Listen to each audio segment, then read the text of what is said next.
नमस्कार, मैं doctor Anjali Sharma, assistant professor MS college Bikaner. आज की क्लास में हम एनिमल फाइबर सिल्क अर्थात रेशम का अध्ययन करेंगे। रेशम अपनी अनोखी चमक, अलौकिक सुंदरता, अद्वितीय आकर्षण, कोमलता, मजबूती, दृढ़ता, लोच, सुंदर ढंग से लटकनशीलता, अद्भुत शिकन प्रतिरोधकता एवं विलक्षण गुणों के कारण संपूर्ण विश्व में प्रसिद्ध है। रेशम को सभी वस्त्रों की रानी कहलाने का गौरव प्राप्त है। यह एक प्रोटीन रेशा है जो रेशम के कीड़े से प्राप्त होता है।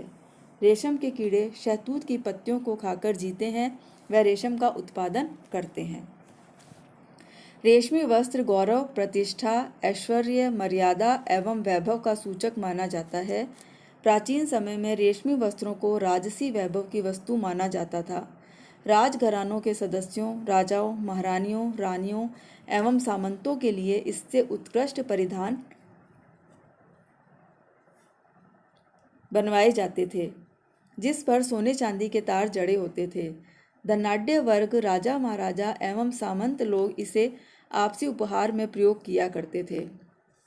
विवाह के समय सुहागिनें इसे पहनकर सौभाग्यशाली होने का गौरव प्राप्त करती थी। इस प्रकार रेशम को आज से ही नहीं बल्कि प्राचीन काल से ही राजसी वस्त्र होने का गौरव प्राप्त है। अब हम रेशम के ओरिजिन और हिस्ट्री अर्थात उद्गम एवं इतिहास की चर्चा करेंगे।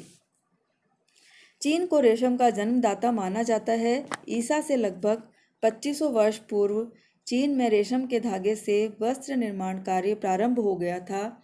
रेशम के उद्गम एवं इतिहास से संबंधित कई दंत कथाएं प्रचलित है।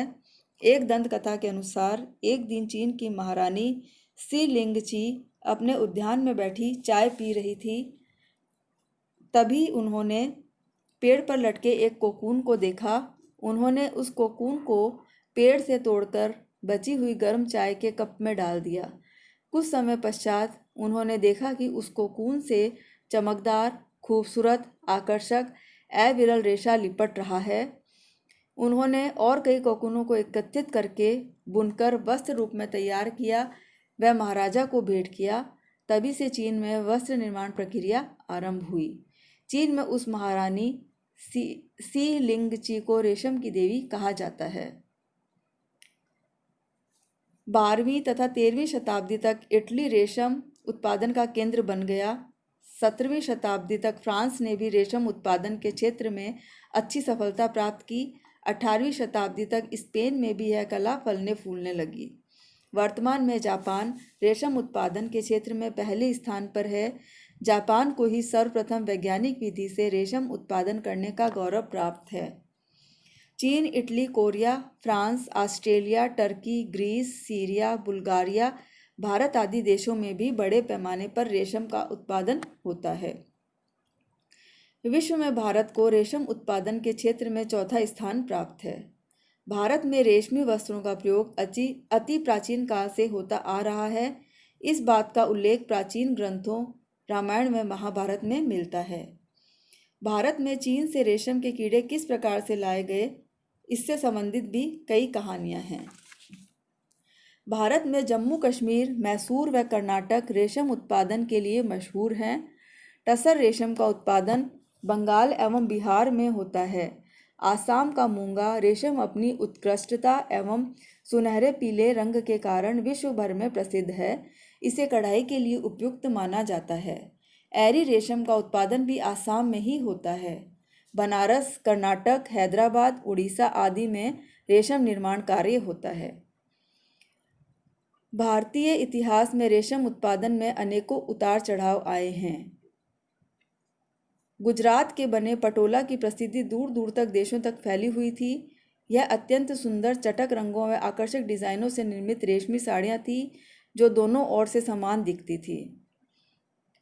इस प्रकार स्वतंत्रता प्राप्ति के पश्चात पुनः इस उद्योग को बढ़ाने में भारत सरकार काफ़ी प्रयत्नशील रही है।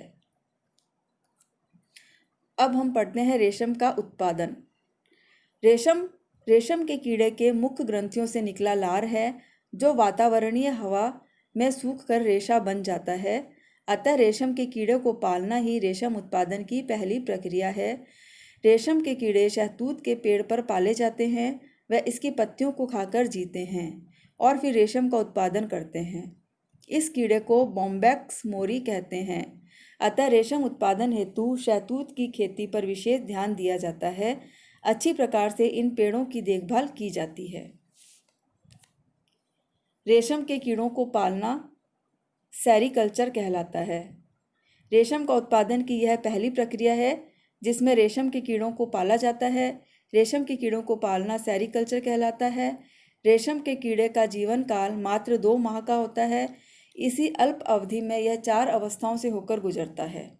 ये अवस्थाएं हैं एग अर्थात अंडा, लार्वा, प्यूपा तथा कीड़ा अर्थात मॉथ।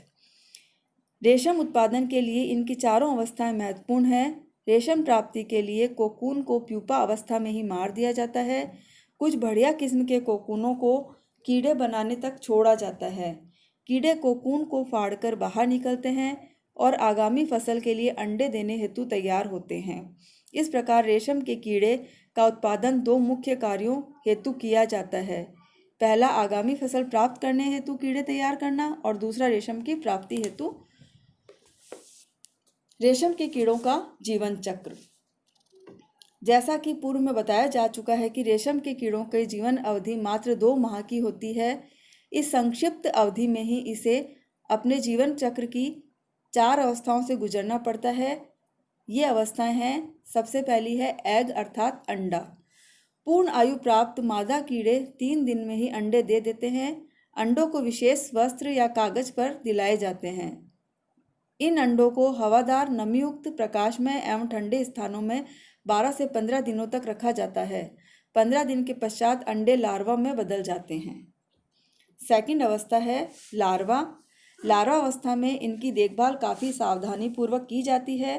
प्रत्येक अंडे से 3 mm लंबा लार्वा निकलता है, जिन्हें बांस की बनी गोल या चटाई रूपी ट्रे में रखा जाता है। इन्हें शहतूत की पत्तियां खाने को दी जाती है। लार्वा बड़ी तेजी से पत्तियों को खाता है। इस अवस्था में यह अत्यंत क्रियाशील होता है। औसतन एक लार्वा अपने वजन से 38,000 गुना पत्ते खाता है। अब इसकी लंबाई 10 mm हो जाती है। 30 दिन के पश्चात लार्वा पत्तियां खाना बंद कर देते हैं।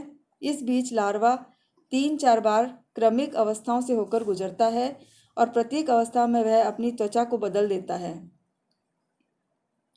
चौथी अवस्था में कीड़े के त्वचा का रंग स्लेटी से बदलकर गुलाबी हो जाता है।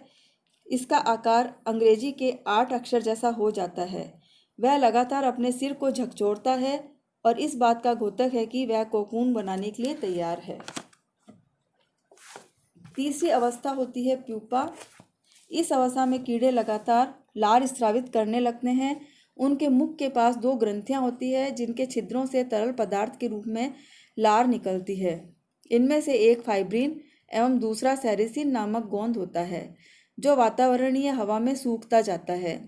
सूखने के पश्चात ये आपस में सट जाते हैं, जिन्हें प्यूपा शीघ्रता से अपने शरीर पर लपेटते जाते हैं। 24 घंटे में ही कीड़े इतने अधिक लार स्रावित करते हैं कि वे स्वयं उसी में छिपकर अपने ऊपर सेरिसिन का एक सफ़ेद कोट बना लेते हैं। 3-4 दिन में पूरा कोकून तैयार हो जाता है। कोकून बनने के पश्चात प्यूपा 10 दिन तक निष्क्रिय होते सोते रहते हैं।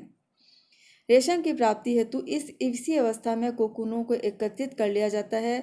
इन्हें गर्म पानी अथवा भाप में डालकर इनके अंदर छिपे कीड़ों को मार दिया जाता है।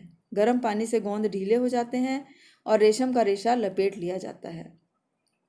चौथी अवस्था है मॉथ अर्थात कीड़े। जिन कोकूनों से अंडे प्राप्त करने होते हैं उन्हें छोड़ दिया जाता है।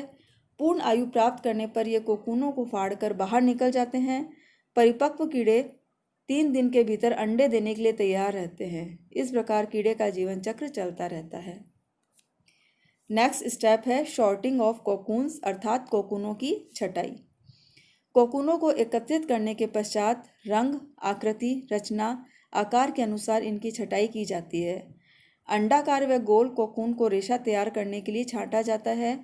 कई बार लिंग के आधार पर कोकूनों की छटाई की जाती है। इसके लिए स्वचालित बेल्ट पर कोकूनों रखा जाता है।